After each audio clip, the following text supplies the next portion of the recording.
Hello everybody and welcome back to another weekly reading vlog. I hope you guys are doing really well. So this week I am addressing one of my big reading goals for the year, and that is being better about reading my book of the months.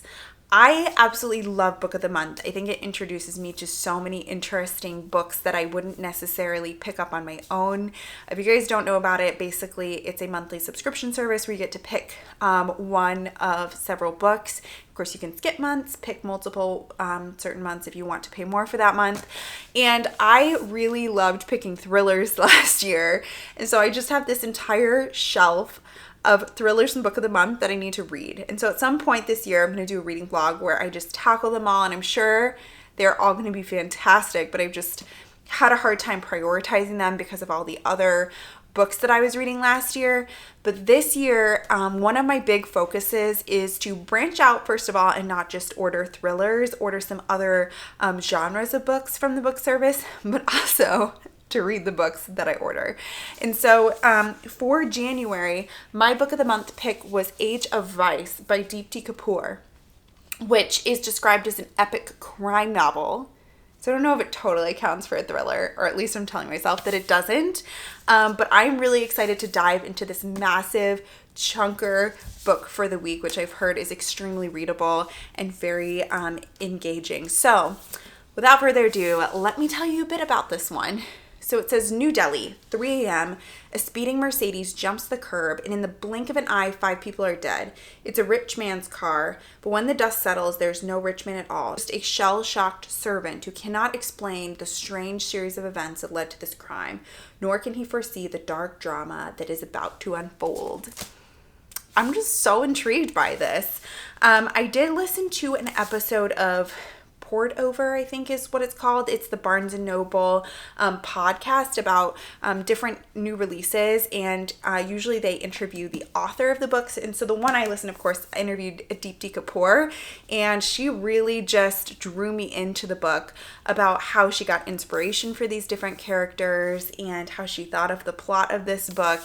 And so I think this is going to be the perfect one to just dive into in this cold, wintry week of long work days. I'm again excited to come home and read a chunky book. So I don't know if that's going to be a theme this year, but it certainly seems to be a theme in January. So the other thing that I did today, which was big for me, is I signed up for the Cleveland Marathon 5K.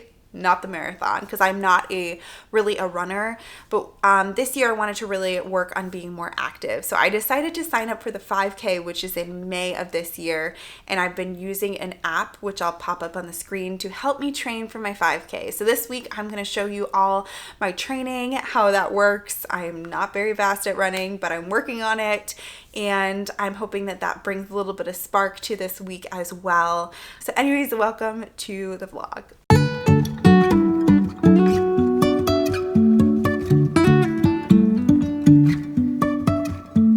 Life is a winding road, no telling where it goes. Driving through days and nights, won't stop for traffic lights. And I really wanna know if I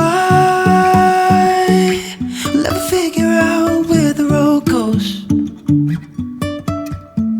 Even if I'm falling down, I will keep on searching for my highs.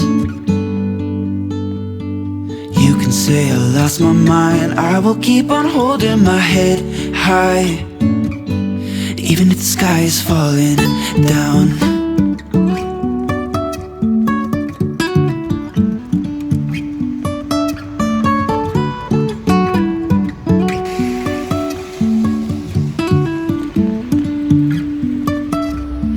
Jumping from cliffs so high, trusting our wings to fly.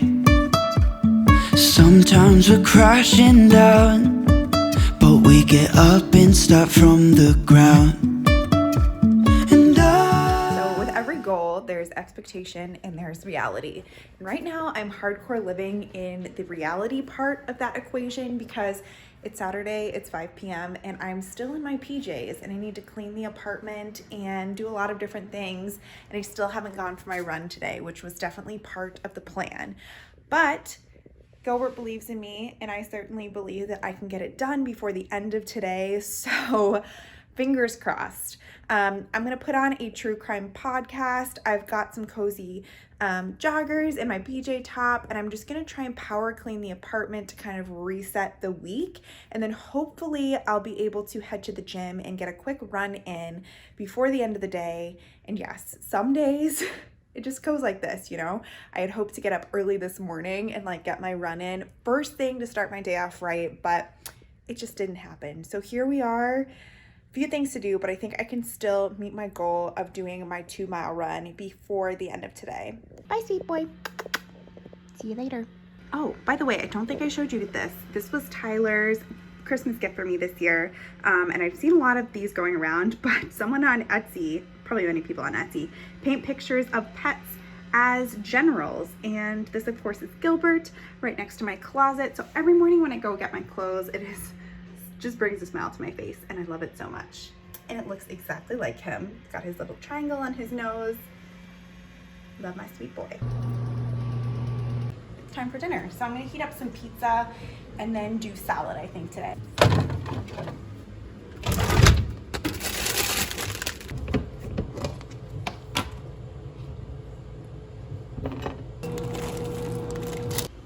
So we have some Trader Joe's Caesar salad and some homemade pizza that Ty made the other day. I think it's cheese, and it's just the Trader Joe's pizza crust, do you see a trend? And the pizza sauce with some mozzarella cheese. So I've been looking for a new show to watch, and I was gonna see what's on this what to watch thing. So I think I'm gonna go with the first part of The White Lotus and see what I think of it. It has been very hyped up. And it's time for our morning cup of tea. And this morning we're gonna do peppermint. And I think I'm gonna add some honey because I'm feeling a little bit under the weather today.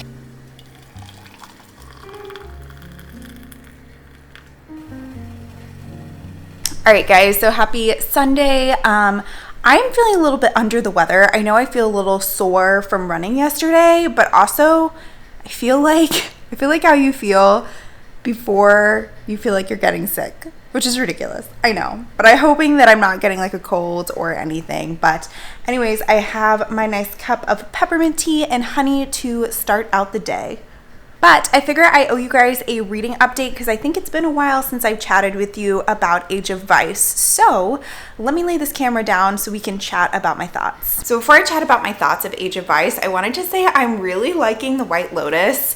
So I just got through episode 1 yesterday, but it's on HBO Max, and it's set in this high-end resort in Hawaii called the White Lotus. In the opening scene, there's this guy who is getting on the plane ride home, and he discloses that someone has been murdered on his vacation, but you don't know who it is. So then you flash back a week earlier and you're following all of these people on their fancy Hawaiian vacation, knowing that someone's gonna die, which is right up my alley. I love like vacation murder mystery type of things, so I've really enjoyed just watching that over this weekend.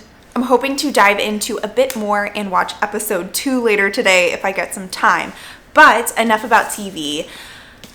Age of Vice. So I am on page 97, so almost 100, but this book is quite chunky. It's like over 500 pages. And this book starts out with a car accident that is kind of in the front blurb. That is the very beginning. And then you flash back to Ajay and follow him throughout the first part of his life. So he grows up in this very poor area, and when he's young, his mother actually has to sell him basically to work as a slave. And you watch Ajay kind of moving up in these jobs until he becomes very entrenched in this very rich and corrupt, powerful family called the Wadias. And it's really interesting to kind of watch him make his way up and kind of see how he makes decisions about where to go next. And does he pick the comfort and the familiarity, or does he pick kind of this hope that he had as a little boy to make it in the world?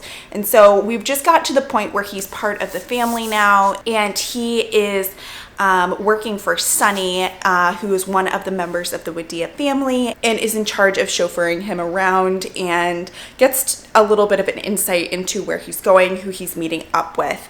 but we're not really inside Sunny's head, so we're still just kind of seeing it from the outside. So far, I'm really intrigued. This book is super readable. I find that I cannot stop after reading a chapter. I have to keep going through. But I'm really interested to see more of what's going on inside, because from Ajay's perspective, you're just seeing Sunny being dropped off here and doing this and being with this person. But I'm really intrigued, like, what is behind this crime family? What are they doing? And to see more of the inner workings. Looking forward in this book, it looks like we go to each of the different characters' perspectives. I think just the first part is Ajay. So I'm really interested to kind of see how this one unfolds. But so far, I'm really, really enjoying this, and it has been such a treat. So for the rest of the day, I have a few things to do. I need to film my January wrap up, which is a little bit overdue. And then I have some things to do for work. So I think I'm going to put some NFL football on. It is the AFC NFC Championship weekend. Not that I'm cheering for any of the teams, but it's kind of fun to have on in the background and just do some editing and some filming and just busting stuff out that I need to get done today. Fans, please direct your attention to the right winger.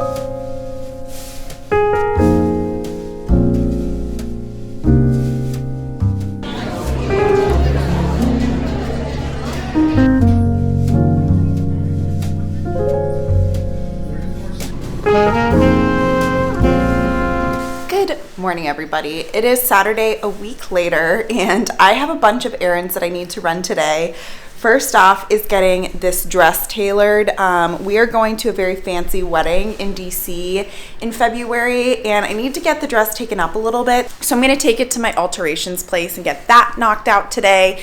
And then also, I really need to do some groceries because we're very lacking. I have just made banana bread after banana bread after banana bread, but not really had any fresh vegetables recently. So Gilbert and I are feeling like we very much need that in our life. So I'm headed out to get a few of those things done, and then I'm going to go hang out with my friend Charlotte. So it is rivalry week, tongue twister, in basketball this week, and our alma mater is playing today, so we figured we would watch the game together. So I'm hoping I can get all these errands done before it's time to head over to her place. But yeah, today's just going to be a very chilled out, relaxed day, doing some things that I need to catch up on after a very busy work week. You ready for a sleepy Saturday? Oh, and I forgot to say that I'm still making my way through Age of Vice, but I'm hoping to listen to a bunch of the audiobook on my errands today and then give you guys an update after I get back. All right, so a little bit of a different view, but I figured it'd be nice to have you guys see my bookshelves because I rarely show you guys my bookshelves. Anyways, I'm rambling. It is Sunday, and yesterday was so much fun with my friend Charlotte. We watched the rivalry game, which our team won. We were very excited about that. I got to spend some time with her pets. I promise not my only hobby is hanging out with my friends' pets, but I also love that part. And it was just a lovely afternoon. I got to run some errands, and of course I got to finish Age of Vice. So I'm going to chat you guys through my final thoughts of this one. They are very conflicted thoughts. So I think when I left off talking with you guys about this book, I had talked about Ajay, who and his upbringing and how he became embroiled within the Wadia family. The second part of this book follows Neda, and she is a journalist who kind of becomes obsessed with Sunny, the heir to the Wadia family fortune, and she becomes very embroiled in the family because of her personal ties. But in the back of her head, she knows that there's a lot of corruption within the family, and so she really has this conflict of, you know, how she feels personally versus what she feels like is the right thing. And then the third part of the story is about Sunny, and it takes off after the car accident happens, so you kind of get some more of the aftermath. You know, some of the biggest themes in this book are power, conscience. Is that a theme? Just like feeling if you're doing the right thing or not doing the right thing. Wealth. You know, Sunny has this kind of idealistic view, but a lot of the things he does and a lot of the methods that he uses to get the things done that he wants are very suspect. So in a lot of ways, is he any better than any of the rest of his family? So I do acknowledge that this book was very well written. I do think it was quite readable, but but I also acknowledge that this is not my type of book. I am the kind of person who loves Louise Penny and Kate Morton and chapter-long descriptions of food and fireplaces, and anything that is described in the synopsis as, quote, high octane is just probably not going to be for me. And I can acknowledge the craft of something while at the same time realizing that as a reader, you know, fast-paced political intrigue, corrupt type of stories or stories that deal with those themes might not really be my type of stories. So needless to say, I gave this a 2 out of 5 stars. I did not hate it, but I also did not particularly enjoy the reading experience. If you do like the things that I've described from this book, definitely pick it up. It is well written. I think it offers a lot, but it was just not my favorite. And before I leave, I did want to wrap up my running progress this week because this was not only a reading vlog, but it was also a running a 5K vlog. So let's see. On my app every day, it gives me kind of what I'm going to be doing for the day. And the last thing that I did, it's just loading. Ooh, it gave me a notification that I completed a streak. The last thing that I did was running 15 minutes, walking for 5 minutes, and then running for 5 minutes with like a 5-minute warm up and cool down. And I did feel like it was a bit of a stretch for me, but I did it comfortably, and I think that's where I am right now as a runner. My pace is extremely slow, but that is for future Sophia to figure out. I just want to get to the distance of being able to run the entire race, and then I'll work on the other bits and pieces. But that is going to be it for this week's reading vlog. I hope you guys really, really enjoyed it, and I will see you guys very soon with another video. Bye.